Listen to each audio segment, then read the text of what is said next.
If you have a house that's on fire, you're the house. You living with MS are the house that's on fire. If you have a house that's on fire and you have the fire truck there, pouring water on the fire to put it out, the fire truck pouring water on the fire is the disease modifying therapy. And you keep throwing up gasoline into the fire, that's the unhealthy lifestyle.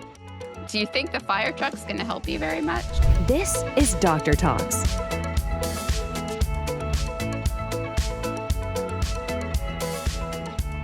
Thank you for joining us for another wonderful interview with the MS and Neuroimmune Summit. I'm here with my good friend and colleague, Megan Weigel. She is has a doctor of nursing practice. She's an advanced practice nurse practitioner, and she has a special interest and training in holistic medicine, and she has a multiple sclerosis practice.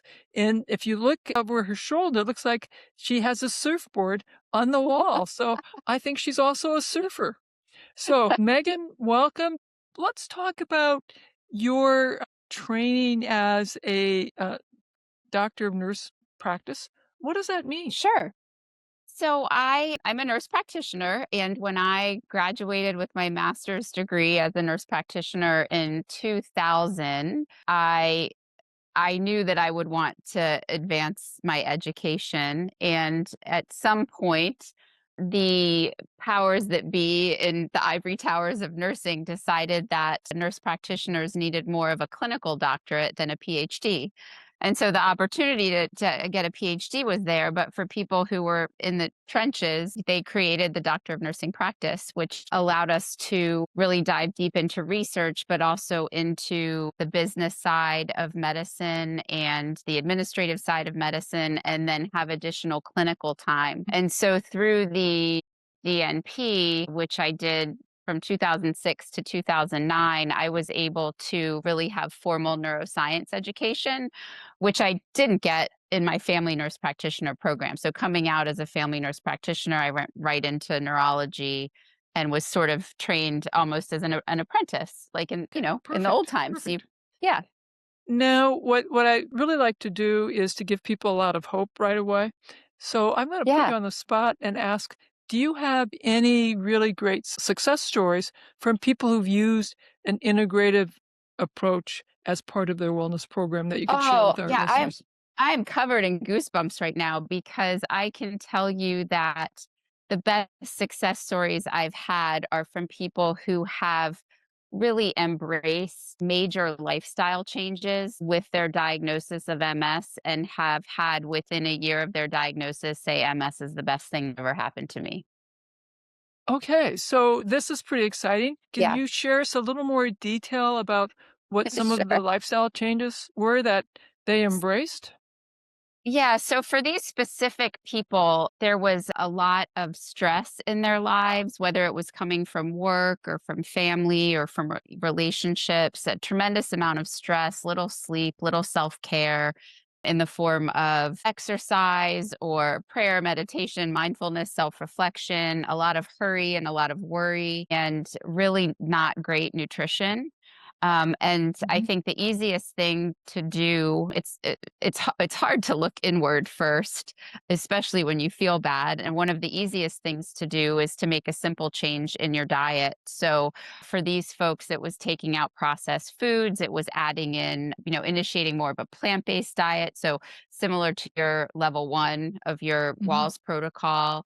And many of these people did just that. They implemented that level one of the protocol. And some of them were living what I would call very traditionally clean eating, but what that meant was kind of low fat foods without much variety and perhaps, not all the colors of the rainbow of vegetables and things like that. So with some of those changes, then their physical health started to feel better. And when their physical health felt better, they were able to work on their emotional health. And then the stress started to reduce. They started to look at Mhm. things that they may be doing that weren't necessary, weren't altogether meaningful to them, but they felt like they had to do and make some changes in their life. And lo and behold, in spite of the diagnosis of MS, their daily life became a much happier and more manageable deal to live with. And they were able to make good choices for their bodies.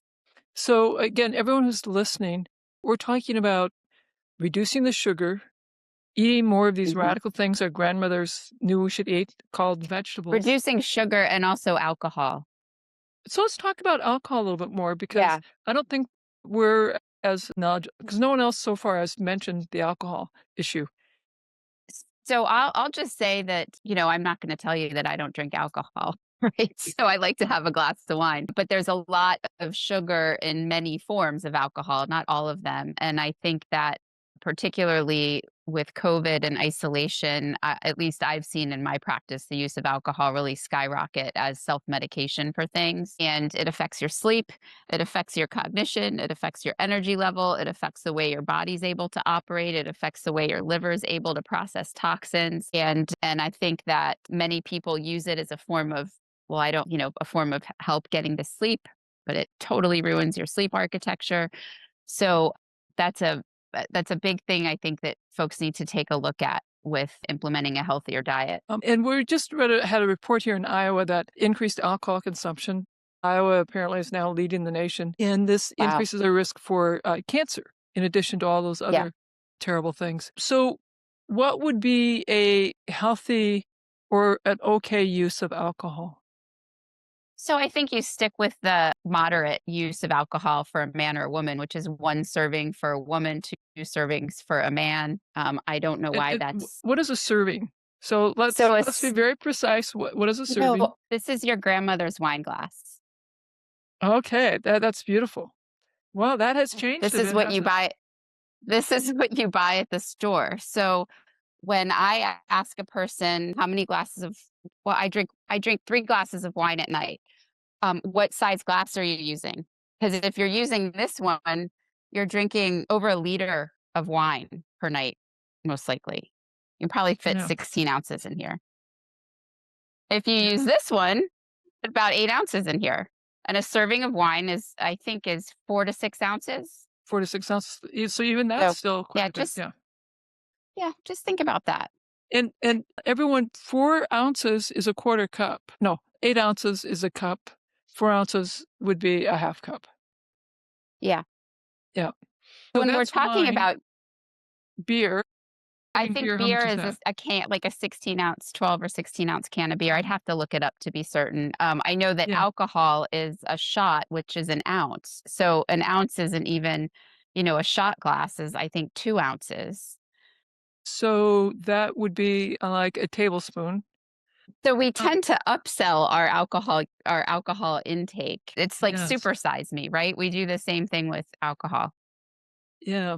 And so a safe amount for me would be 4 to 6 ounces of wine every day.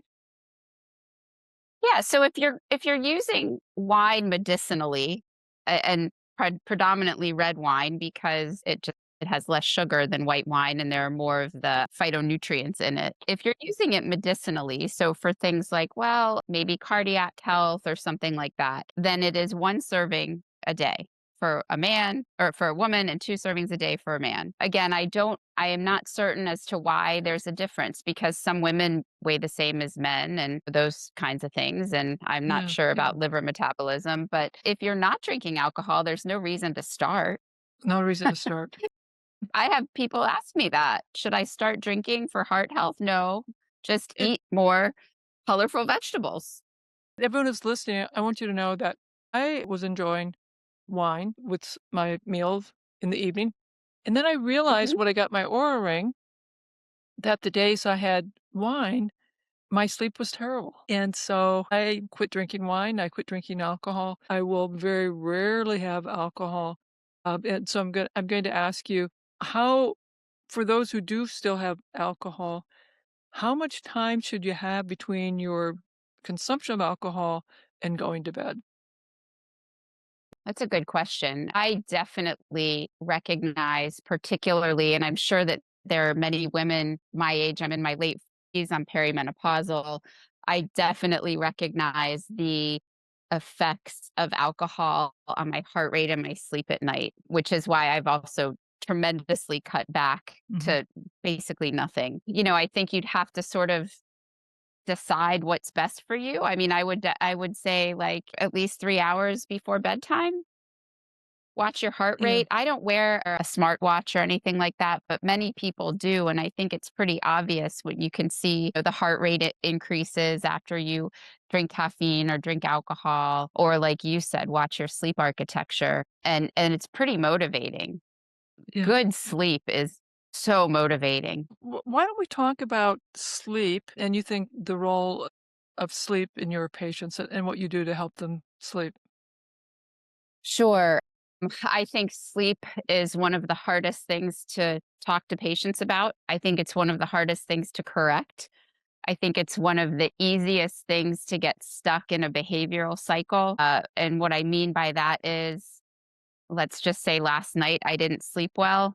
It's 4 o'clock here where I am. If I didn't sleep well last night, I'm already worrying about whether or not I'm going to sleep well tonight. It only takes a night to get people messed up in their brains about sleep. The American Academy or American College of Sleep Medicine, or whatever the medicine governing body of sleep is, changed their guidelines for the management of insomnia a couple of years ago to say that the gold standard for management of insomnia is cognitive behavioral therapy. There are very Oh, few hang on. therapists that Let's tell people what cognitive behavioral therapy is. Was that cognitive behavioral recognize? therapy. Yeah. Yeah. So it's a type of therapy that you do with a counselor or psychologist who's trained specifically in CBT, cognitive behavioral therapy, and it uses tools, behavioral management to help you get through a problem that you have. So let's say, for example, that it's insomnia. Well, what happens? What are you doing up until the moment that you go to sleep? Let's change that routine. Let's change that thought process. If you go to bed just fine and then you wake up in the middle of the night, then what's happening? Let's change that thought process. So it's almost like giving you little stepping stones to make it across the bridge to get to sleep. I use the bridge analogy because I've had so many patients over the years have fear of driving over bridges, and cognitive behavioral therapy is very helpful for that. So Yeah. I use that analogy like to get to the bridge of sleep. Better sleep. The issue with it is that it's hard to see a therapist these days, and not many of them are trained in sleep medicine. And so I tend to focus on sleep hygiene, like what are we eating and drinking before bed? The bedroom is for sleep and sex. It's not for TV. It's not for checking Facebook for an hour before you go to bed. Um, it's not for watching scary movies and reading scary books. I talk about temperature, I talk Well, about let's temperature. comfort. What's the right temperature? Yeah.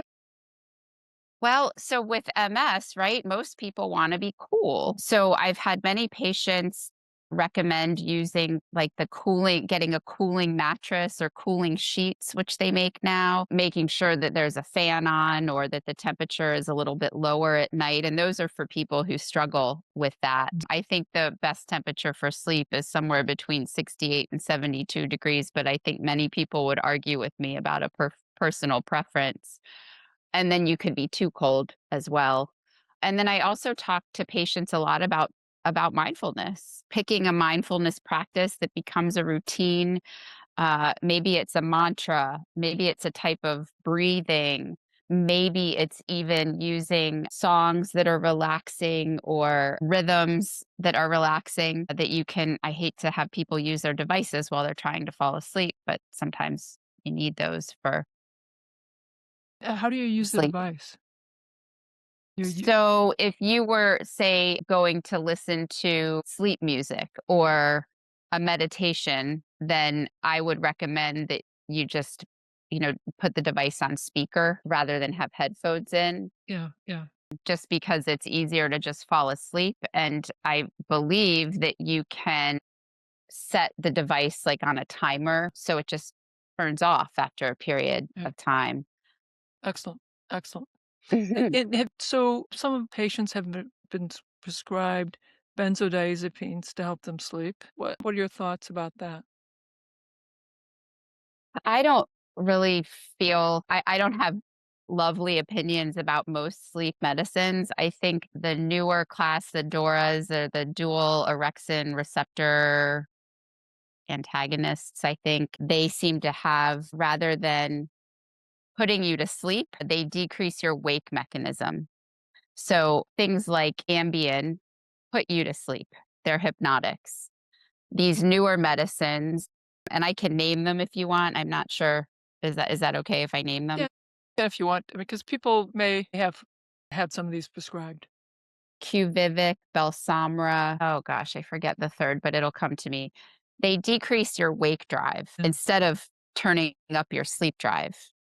But they are associated with the same sorts of side effects. You need to have a certain amount of time to be asleep. There could be odd sleep related behaviors. I So don't it like, sounds like you're still have the point of view that the cognitive behavioral therapies and sleep hygiene is a superior yeah, way to go. it's superior. However, and this is what I say about antidepressants as well. Um, God gave us medicine, and this is my personal belief. And there's medicine for a reason. There are people who can't get to cognitive behavioral therapy for sleep. They can't Mhm. use it until they start sleeping for a little bit of time. Yeah. So I think that the medicines should be a temporary fix, and that the work that you put in should be the long-term fix. But I think that we all sometimes need some symptom management to be able to accept the fact that we have to do some work. Yeah, of course. Of course. Yeah. Again, thank you so much for joining us today. Yeah, I hope you thanks for found having me. I hope you found our conversation insightful, engaging. Now, if you're a Summit purchaser, stay right here because we're going to dive even deeper into this wonderful conversation.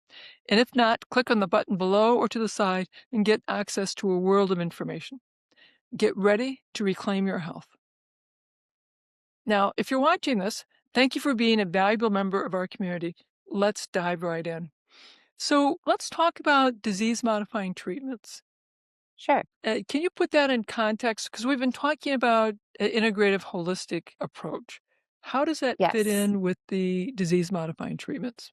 Yeah, absolutely. I think I think that they complement each other very well. So I like to use analogies because I don't know, I think they work well. So if you have a house that's on fire, you're the house. You living with MS are the house that's on fire.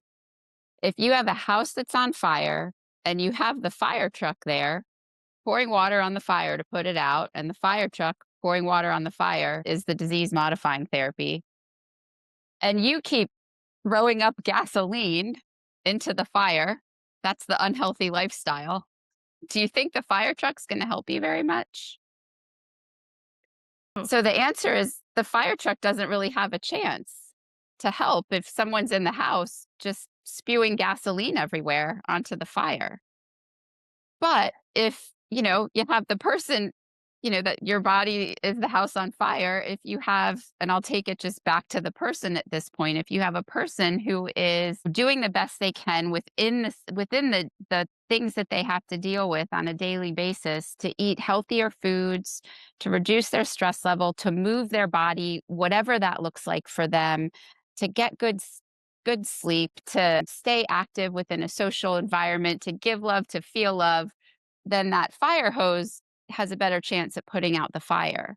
Because all these other things that we're exposed to on a daily basis that cause our immune system to run amok have a better chance at calming down when we're yes. giving our body a better environment. So you have somebody coming in, active disease, lots of several relapses, several lesions on Yeah. their head. You've started them on a highly effective DMT, and they have embraced your idea of addressing health behaviors. How quickly might they begin to notice that they feel differently? I would say that I would say it's definitely an individual answer. I think there's Mhm. the placebo effect, even with lifestyle medicine, because when you start to do things and let's say it's hard, right? It's hard to make healthy lifestyle changes, but you've done it, you start to feel empowered, and then that just makes you feel better. Feeling empowered makes a person feel better. So anywhere from 2 weeks to 6 months. Some people are shorter on hope and empowerment than other people. Some people are less resilient than other people, and they just require a little bit more cheerleading. Keep on going, you'll get there. Um, and no one ends up perfect. Not me, not you. No one Yeah. ends up perfect. And so there is some level of acceptance with the disease process that I think we also have to talk about. And then also, okay, well, if you're doing X, Y, and Z and you're not meeting your goals, what else do we need to look at? Are there other things that we need to look at? Are there other things in the way? How about other medical conditions? How about the environment that you're living in? How about your relationships? And kind of getting underneath the very obvious that might be right in front of your face to what else might be holding you back from living to your fullest potential, even with a diagnosis like multiple sclerosis. I think that's where the importance of letting a person tell their story comes in, because many people don't feel like they've ever been fully listened to, their whole story, not just what happened in the year before you had MS, but how was your upbringing? Why are you the way you are? And what's holding you back from being the way you want to be? Even if still have a challenge with walking at the end of the day. So we talked about diet, stress, exercise. You'd mentioned that you also do some work with energy medicine. Can Yeah. we talk a little bit about, well, what is energy medicine? Yeah, so it kind of gets to this, what else is in the way? Energy medicine, I'll just name the types of energy medicine that people might be aware of. So I would say that breath work is a form of energy medicine. Meditation and mindfulness can be a form of energy medicine. Even massage can be a form of energy medicine. And then some of the, I would say, I call them woo woo, the more woo woo things are things like Reiki, therapeutic touch, healing touch, sound healing, yoga therapy, acupressure, acupuncture. What happens with these? What happens with these? I'm Yeah. thinking our listeners are like, I have no idea What are what's you really talking going about? on Or in else this they're going, yeah, stuff. yeah. So, and I'll add biofeedback to this too, because many people are familiar with biofeedback, which is using message that your own body gives to help you make a change to reduce stress or Mhm. improve well-being. Usually it's heart rate. So as we have become more aware of the human body and physics, we start to understand how the human body is related to quantum physics and how our energy as a human body is actually like related to the person next to me, my neighbor, Yeah, you and I sitting here together, like right. on Zoom. We're We're actually great energy back and forth, we're in yes. sync. Yeah, we're in sync right now because we are both passionate about this subject, and we're in tune. And that's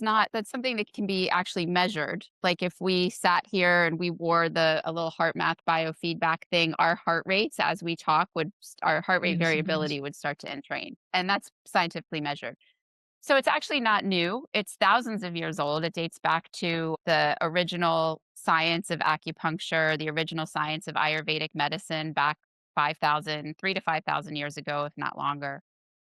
And what those brilliant people with little to no technology discovered is that our energy runs along meridians, it runs along chakras, and when we get sick, it's because our energy is blocked in one of these meridians or one of these chakras.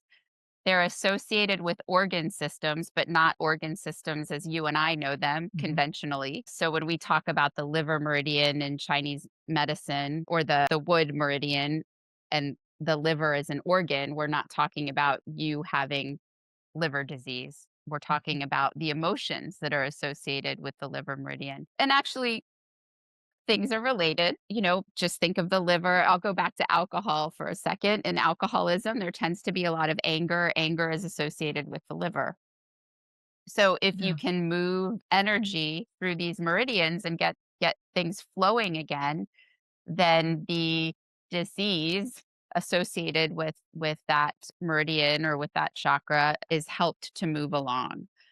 There's also something called epigenetics. Epigenetics is what's in our DNA from the emotions of and experiences of our ancestors. It's why, a child who's born to a mother who was abused but is adopted into a beautiful family may still have issues related to the mother's personality, or Mhm. even a surrogate, that sort of thing. And so energy techniques can help with just some of these things that won't go away. So that person who says, I'm doing all the right things. I'm up to level 3 on the walls protocol.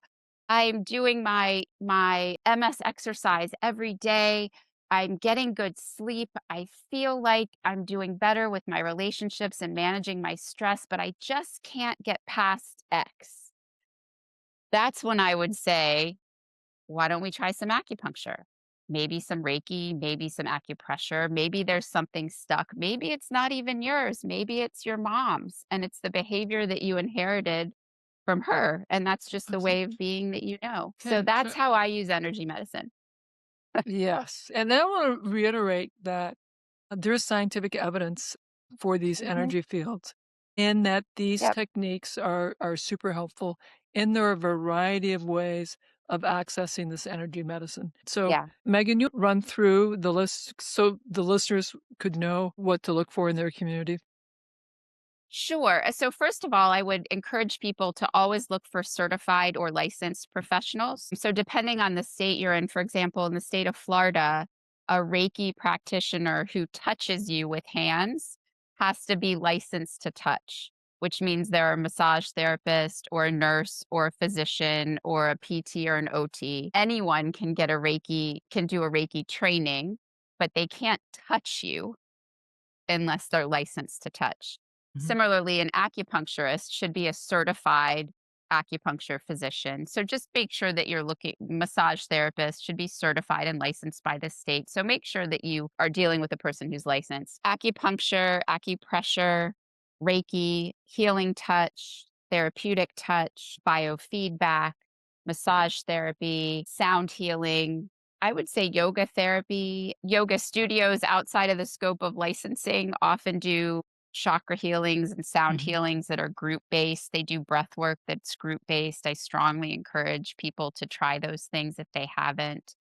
And from these are offshoots of other things. So if something appeals to you, I would say that unless there's a psychosis, it can't hurt you. Unless there's a Yeah. psychotic diagnosis or a very uncontrolled depression or anxiety, or it's just really expensive, it's worth a try. This has been wonderful. This has been just such a wonderful conversation. One, Thank you so uh, much. you have a book and a Instagram site. Why don't you tell people briefly about your book and how to find you in your social media channels? I'd love to. Thank you. So I wrote a book about 2 years ago called Monday Mantras with Megan, and it's a very approachable guide to meditation. It gives you a mantra every week. So instead of asking you to do something hard and complicated every day, it's just something that you focus on each week. And within each week, there's another practice. It might be art, it might be a yoga pose, it might be an essential oil that you can use that focuses on the emotion of that week. And my theory with mindfulness practice is that, when your cup is full, using mindfulness is just one way to help empty your cup of sometimes we can't control all the things that go in. So it's Monday Mantras with Megan. It's available on Amazon, Books a Million, Barnes and Noble, the online retailers, and the Instagram handle is at Monday Mantras with Megan. Okay. This has been Yeah. wonderful. And Thanks again, so thank you much. so much and go have a wonderful surf. Thank you. Thank you for tuning in to Doctor Talks. We hope today's episode has enlightened and inspired you on your path to optimal health. Each day is a new opportunity to make choices that empower your well-being. For more insights and strategies, subscribe to our podcast and visit our website, www.drtalks.com. Stay connected, stay healthy, and join us next time on Doctor Talks. Real talks from real doctors on the issues that matter to you most.